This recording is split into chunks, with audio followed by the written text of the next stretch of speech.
Bienvenue à ce webinaire sur les points clés pour créer ou reprendre une entreprise artisanale. Je me présente, Jérémy Rojewski, je suis conseiller en création reprise d'entreprise au sein de la Chambre de métier et de l'artisanat de la Moselle. Aujourd'hui, nous allons voir ensemble les points clés pour créer ou reprendre une entreprise artisanale. Au programme de ce cours webinaire, je vais vous présenter déjà qu'est-ce qu'un artisan et je vous présenterai des activités réglementées. Je verrai avec vous également les différentes étapes du parcours de création, reprise d'entreprise. On abordera rapidement le financement, c'est-à-dire quelles peuvent être les aides, les subventions, les différentes sources de financement possibles, notamment à destination des jeunes.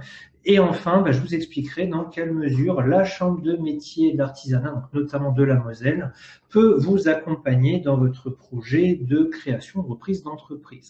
Alors, la première question à se poser, parce que vous êtes sur un forum et pourquoi pas un métier dans l'artisanat, c'est déjà de définir ce qu'est un artisan.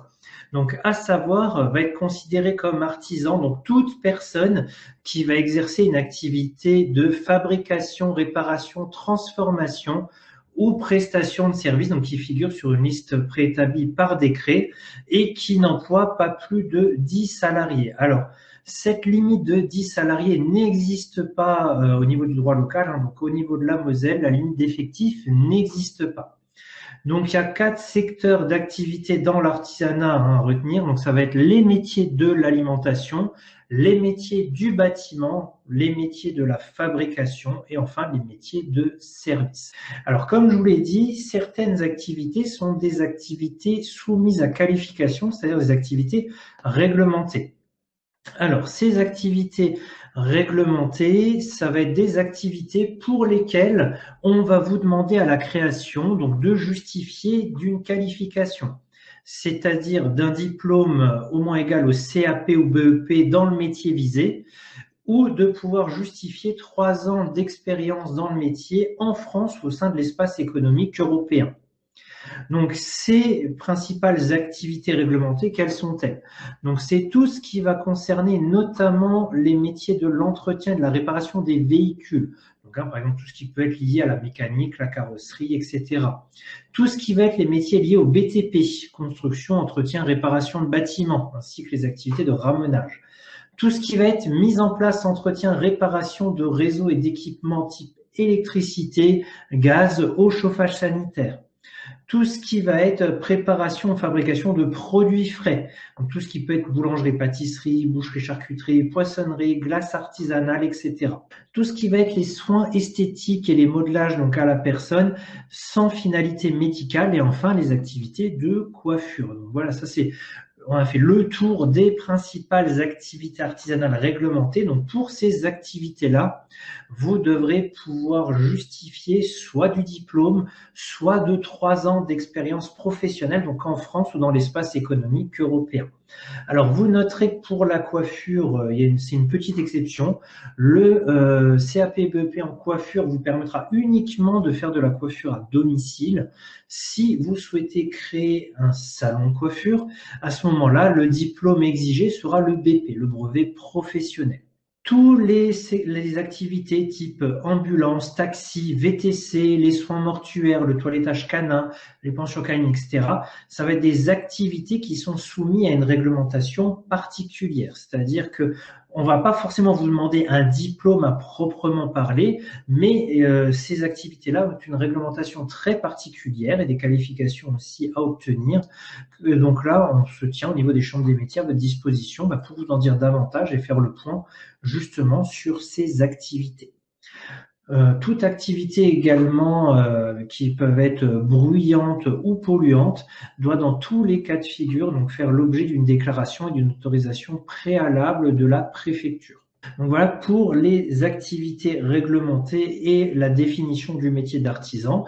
Maintenant que vous savez ce qu'est un artisan et que vous pouvez déjà a priori voir si votre activité est réglementée ou pas, Donc maintenant, on va parler des différentes étapes de la création-reprise d'entreprise. Donc, comme vous le voyez sur le schéma ci-contre, il y a 7 étapes majeures dans un projet de création de reprise d'entreprise. Donc, on va les aborder, hein, ça va être un peu le fil rouge de cette intervention. Donc, on va démarrer par de l'idée au projet, c'est-à-dire on va parler de vous et de votre projet. On va également parler de l'étude commerciale de votre projet, c'est-à-dire essentiellement votre étude de marché. On parlera également des moyens d'exploitation à réfléchir. Ça va être tous les moyens dont votre entreprise aura besoin pour fonctionner au quotidien.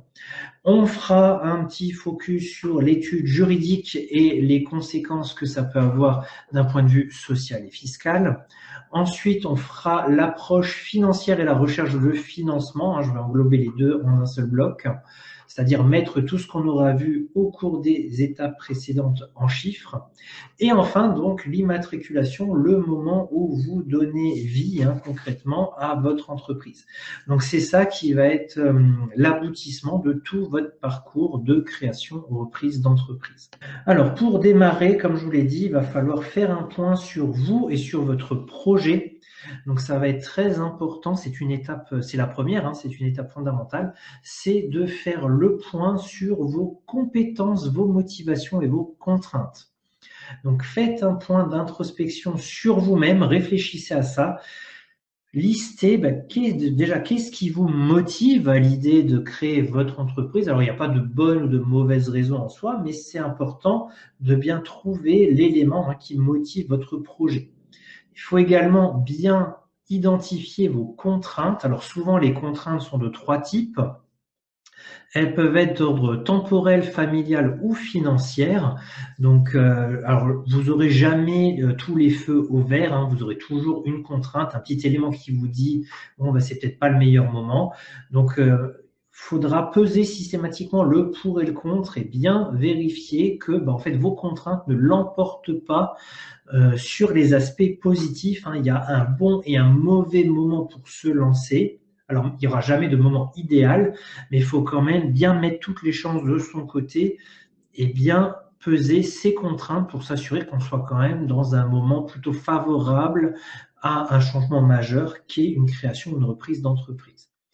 Enfin, mais il faudra faire un point majeur là aussi, un point important sur vos compétences. Qu'est-ce que vous savez faire, qu'est-ce que vous ne savez pas faire? Donc, le lancement d'un projet de création d'entreprise, ça va être le moment idéal pour vous former justement sur les thématiques qui vous feraient défaut. Alors, on a détecté 5 compétences majeures, vous pouvez voir sur le schéma ci-contre. Donc, ça va être tout ce qui va être des compétences en savoir-être, savoir-faire, des compétences managériales, et même s'il s'agit de se motiver, de se manager soi-même, c'est quelque chose, il faut quand même avoir des bases. Et enfin, des compétences d'un point de vue gestion et d'un point de vue commercial. Alors, à ce niveau-là, au niveau des chambres de métier, on est aussi à votre disposition pour vous aider, vous former, notamment sur les aspects de commerce et de gestion, via notamment des packs de formation qui est le parcours créateur, qui sont des packs qui sont sur des durées courtes, de 2 à 3 jours de formation certifiante.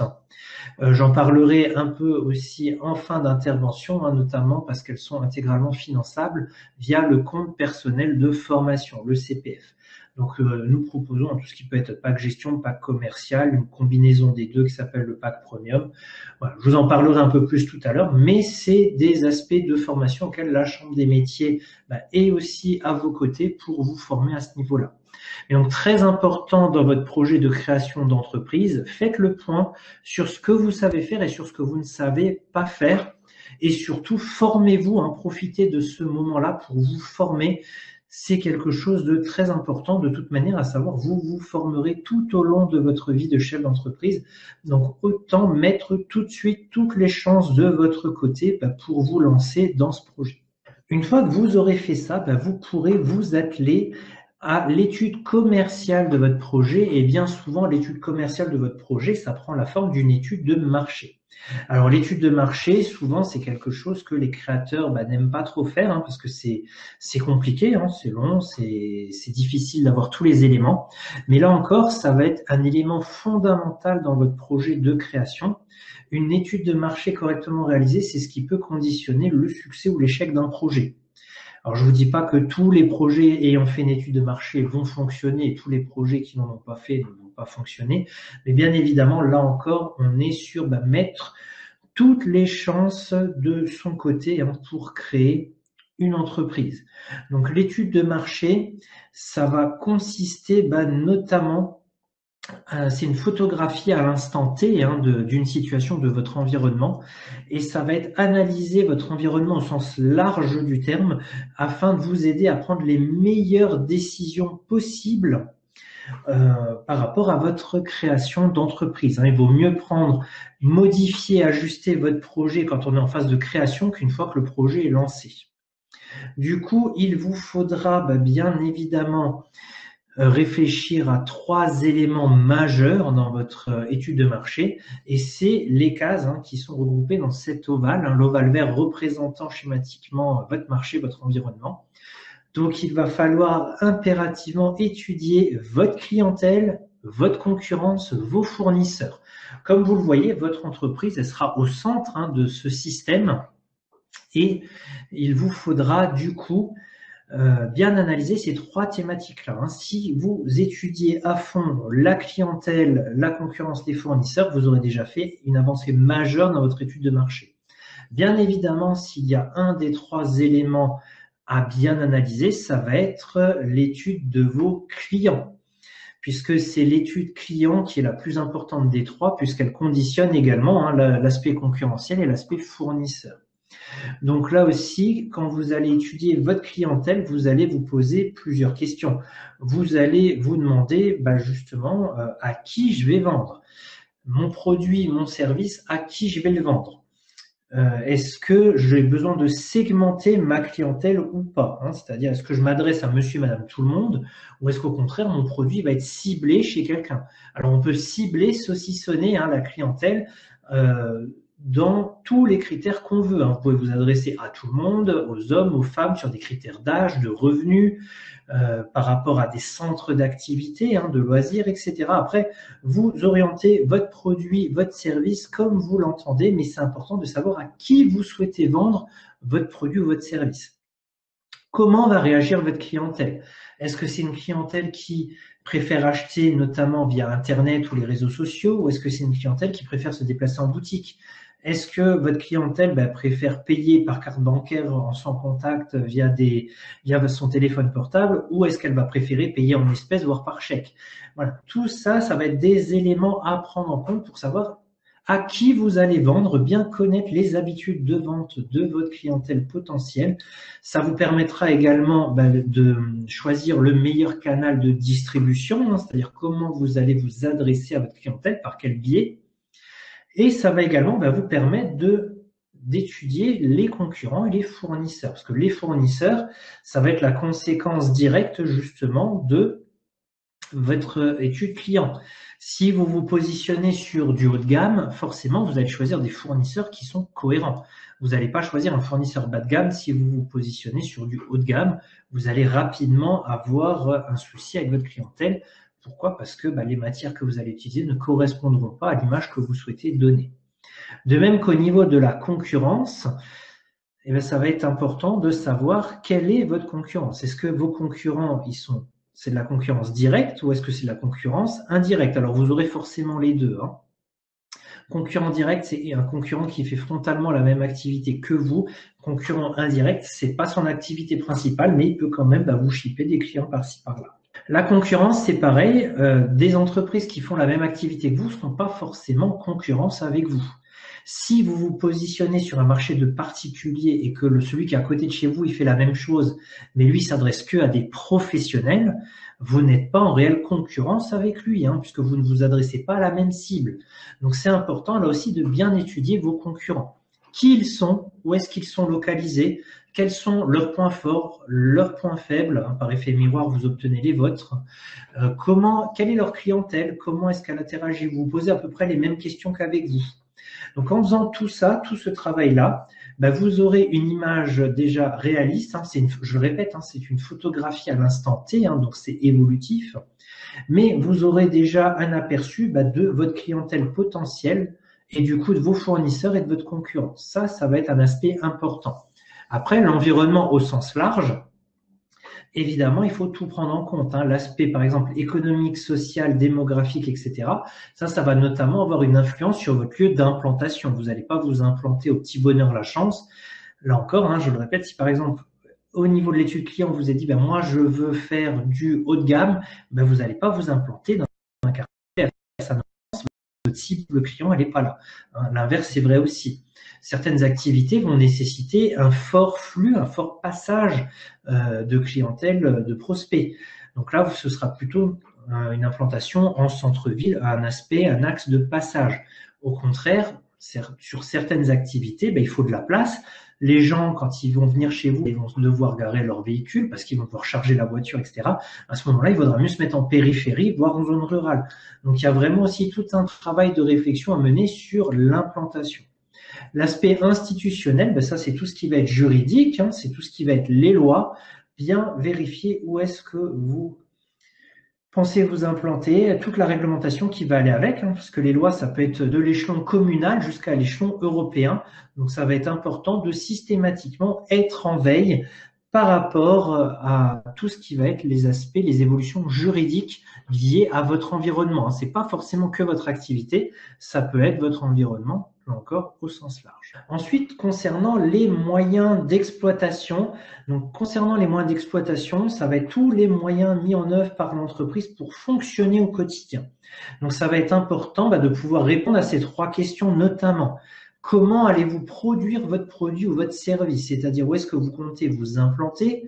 Quels moyens de production vous allez avoir besoin? C'est tout ce qui va être logiciel, les outils de production à proprement parler. C'est vraiment là tout ce qui va vous permettre de fonctionner, l'informatique, les véhicules, etc.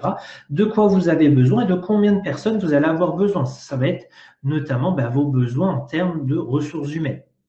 C'est important de se poser d'ores et déjà la question, puisque tous ces aspects-là, la réponse à ces questions-là, vont avoir un impact majeur sur le chiffrage de votre projet, voir combien ça va vous coûter.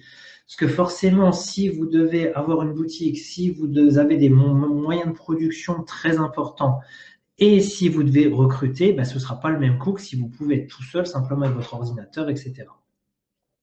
Comment comptez-vous vendre votre produit, votre service? Donc là aussi, est-ce qu'on va être plutôt sur un site internet, sur de la boutique, sur du dépôt-vente? Comment vous souhaitez vendre votre clientèle? Et enfin, comment vous souhaitez communiquer sur votre offre? Ça va être tous les éléments de communication. Si vous souhaitez être présent alors, sur Internet, ça la question ne se pose pas. Évidemment, vous allez être présent en ligne. Maintenant, il faut réfléchir à comment vous allez être présent. On ne communique pas, par exemple, sur des réseaux sociaux à titre professionnel comme on communique à titre personnel, etc. Donc, c'est important de bien réfléchir à comment vous allez communiquer. Est-ce qu'on passe uniquement par le web? Est-ce qu'on a de l'impression de flyers, de cartes de visite? Voilà. Comment vous souhaitez communiquer avec votre clientèle? C'est quelque chose qui va être important. Les moyens d'exploitation, ça va être très important pour chiffrer votre projet. La plupart des banques débloquant les emprunts bancaires sur présentation de devis ou de factures, ça va être primordial quand on sera en phase de réflexion sur le financement, on va y venir, ça va être primordial justement de pouvoir chiffrer au plus juste votre projet et non de bien réfléchir et de bien répondre à ces questions-là. Comment vous allez produire, comment vous allez vendre et comment vous allez communiquer. Là encore, ces 3 questions qui ont l'air toutes simples, mais quand vous prenez le temps de la réflexion, ça vous éclairera déjà pas mal sur l'avancée de votre projet.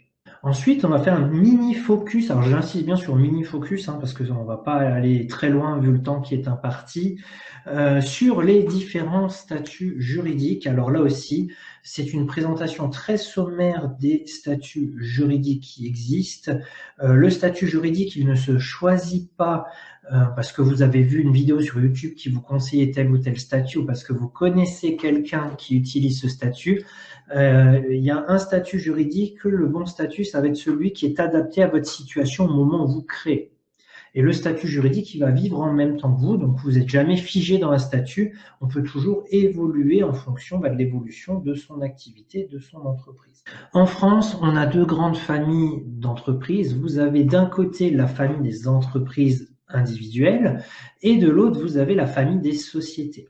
Donc, quand vous allez créer une entreprise individuelle, vous allez créer en quelque sorte une extension de vous-même. L'entreprise individuelle et vous, c'est une seule et même personne. Donc, ça veut dire également du coup que votre responsabilité, elle est dite illimitée. Hein. Ça veut dire que, mis à part votre résidence principale, si vous êtes propriétaire, l'intégralité de vos biens est saisissable. Vous engagez votre patrimoine personnel. Donc, que ce soit en micro-entreprise, en entreprise individuelle ou en EURL, entreprise individuelle à responsabilité limitée, vous noterez qu'au niveau de l'EURL, il y a une exception qui est que vous déterminez un patrimoine d'affectation. Donc là, ça permet de protéger en partie votre patrimoine. Encore faut-il maintenir ce patrimoine d'affectation à jour. De l'autre côté, vous avez la famille des sociétés. Quand vous créez une société, vous créez une nouvelle personne, une personne morale qui va avoir sa propre indépendance, sa propre existence. Donc là, il y aura vous d'un côté et la société de l'autre. On a bien deux individus différents. Une personne physique, vous, une personne morale, la société. Là où en entreprise individuelle, l'entreprise et vous, c'est une seule et même personne.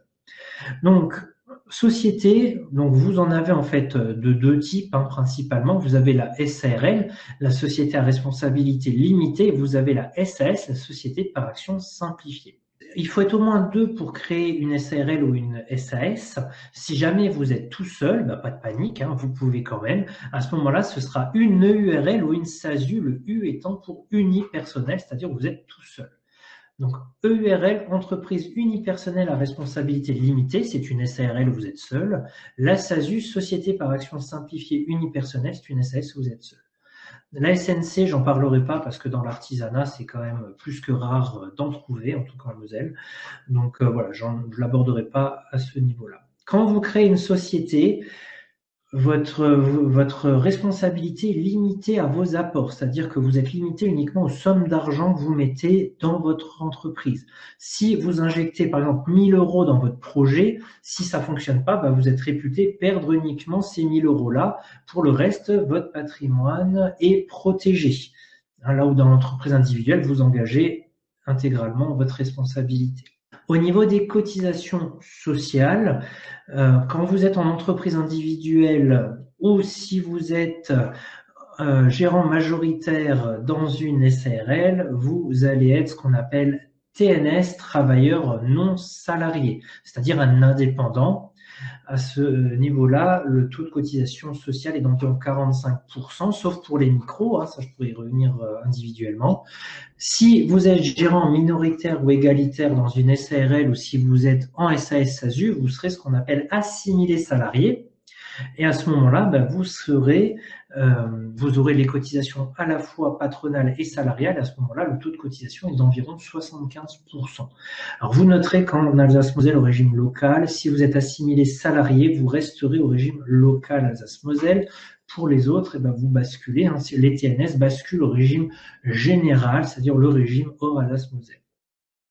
Donc ça, c'était pour les implications notamment sociales. Donc le choix de votre statut juridique a un impact majeur sur les aspects fiscaux et sociaux, vous l'aurez compris, 45-75%, le niveau de protection sociale, etc., c'est très différent.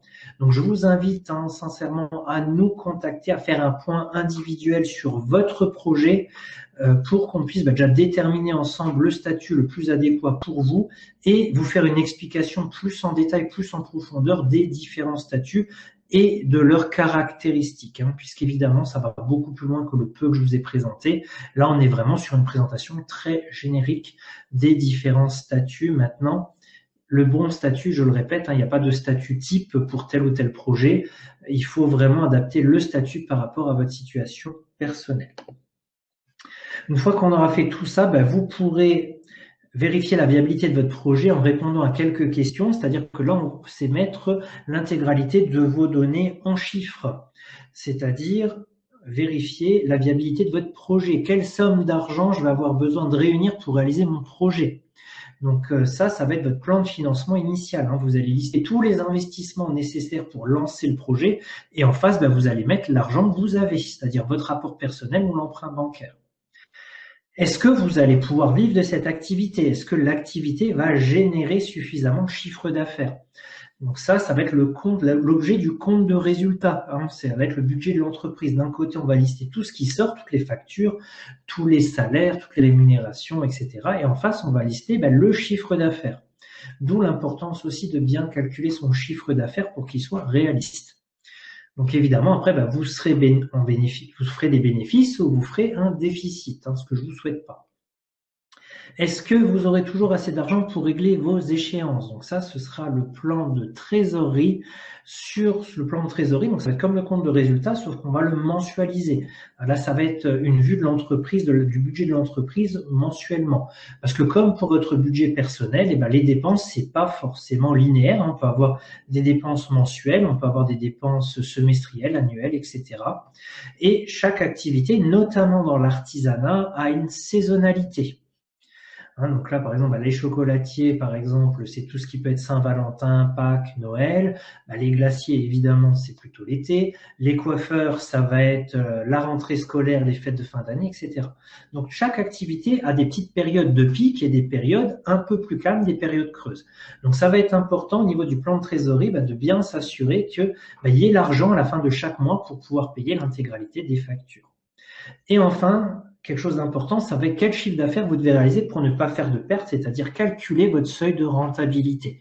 Ça, c'est quelque chose qui va être très important puisque ça va être le chiffre d'affaires minimal à faire. Donc ça, c'est des éléments qu'au niveau des chambres des métiers, on peut vous aider, notamment au niveau de la Moselle, à faire dans le cadre d'un accompagnement à la création d'entreprise. J'y viens tout de suite après. On peut également, donc au niveau des aides et des financements possibles, donc très rapidement, les principaux financements, ça va être votre rapport personnel et un rapport bancaire. Après, vous avez d'autres solutions qui existent, hein. Si vous êtes éloigné du marché bancaire traditionnel, vous avez notamment l'ADI qui peut proposer des offres de microcrédit. Vous pouvez solliciter des plateformes d'initiative locale, des PIL, c'est du prêt d'honneur à taux zéro. Vous pouvez également solliciter après des collectivités locales via des aides spécifiques.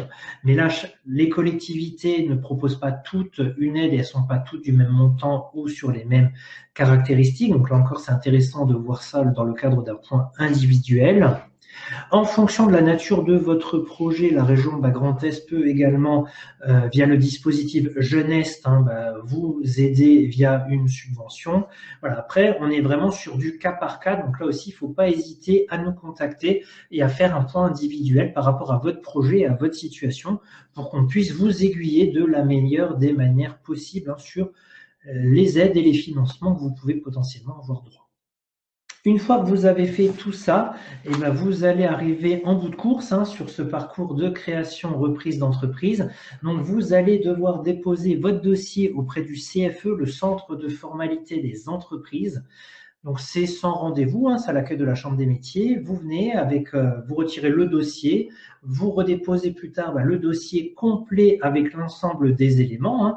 Par exemple, si l'activité est réglementée, vous joignez la qualification, etc. Et le centre des formalités va dire à tous les organismes qui ont besoin de connaître votre existence que ça y est, vous existez, vous êtes une entreprise. Donc le CFE, c'est un guichet unique qui vous permettra de créer l'entreprise et d'être référencé auprès de tous les organismes qui ont besoin de connaître votre existence. Le fisc, l'URSSAF, l'inspection du travail, la CPAM, etc.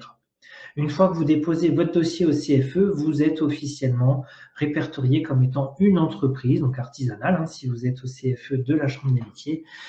Et c'est l'INSEE qui communiquera après le SIREN qui vous permettra de facturer et qui vous déterminera votre code APE en fonction de votre activité principale.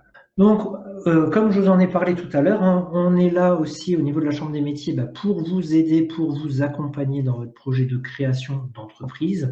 Donc, nous organisons très régulièrement des réunions gratuites d'information à la création reprise d'entreprise. Donc là, vous avez un lien direct pour regarder le calendrier et potentiellement vous inscrire.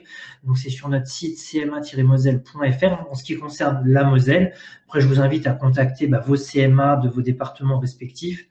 Nul doute qu'ils ont également ce genre de réunions et tous les accompagnements dont je vais vous parler.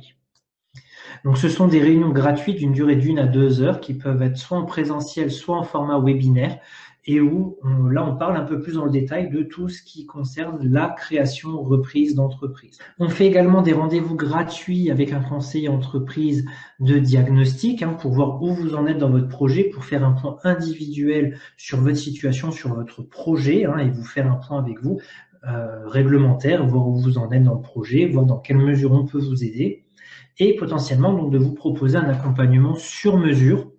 Donc, accompagnement qui peut être collectif via des formations, je vous en parlais tout à l'heure. Donc, ça peut être un pack micro pour tous les micro-entrepreneurs potentiels, un pack gestion, pack commercial, etc. Donc, c'est toutes les formations du parcours créateur qui sont intégralement éligibles au compte personnel de formation, le CPF. Et ce sont des formations donc, de 2 à 5 jours, des formations certifiantes. Il y a différents financements possibles également pour vous accompagner de manière individuelle. Donc ça, si ça se fait à distance ou sur l'ensemble de nos sites, on peut vous accompagner de bout en bout dans votre projet. Et il y a 2 sources de financement possibles, soit via le compte personnel de formation en autofinancement, soit via le dispositif des chèques créa de la région Grand Est. Donc, le chèque créa, si vous êtes jeune de moins de 30 ans ou si vous êtes inscrit à Pôle emploi, vous pouvez solliciter via le site qui est là, grandest.fr, vos aides régionales, un chèque créa. Et donc, avec ce chèque créa, vous aurez une liste des opérateurs valides sur le territoire où vous faites la demande du chèque créa. Donc, les chambres de métiers sont bien évidemment labellisées pour être votre partenaire et donc vous accompagner via un financement du chèque créa. Donc là, on vous accompagne, tout comme pour le financement CPF, de bout en bout dans votre projet. On vous réalise votre plan d'affaires, vos documents comptables, le prévisionnel, etc. On fait de la recherche de financement avec vous. C'est vraiment un accompagnement de bout en bout dans votre projet. Et suite à ça, vous aurez un conseiller entreprise qui vous sera dédié, qui pourra vous accompagner tout au long de la vie de votre entreprise. Sur cette dernière diapo, vous avez l'ensemble de nos coordonnées.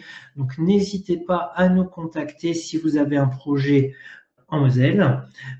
Pour ce qui est de tous les autres départements du Grand Est, bien évidemment, mes collègues des chambres de métiers sont à votre disposition également pour vous accompagner, vous conseiller également sur tous les territoires du Grand Est. Vous pouvez également suivre notre actualité sur nos réseaux sociaux, donc notre page Facebook CMA57 ou Apprenti CMA57, ainsi que sur notre page YouTube où vous pouvez notamment voir des replays du Salon Go, des replays de vidéos liées à la création d'entreprises. Donc, il y avait une question à savoir, est-ce qu'il faut être majeur pour créer et reprendre une entreprise? Alors, ça va dépendre de l'activité, ça va dépendre du statut, notamment de l'entreprise que vous choisissez, s'il y a des associés ou pas, etc. Donc, ça aussi, c'est une question qu'il faut aborder plutôt en entretien individuel, puisque ça dépend de beaucoup de paramètres. En soi, vous pouvez être mineur et avoir une entreprise. Vous avez même après des entreprises qui existent au niveau des étudiants qui ont des entreprises dédiées. Donc voilà, c'est possible, mais là tout dépend, ça dépend de beaucoup de paramètres. Donc ça, c'est plutôt quelque chose qu'il faut voir en entretien individuel. Je vous remercie, je vous souhaite une bonne fin de journée à vous.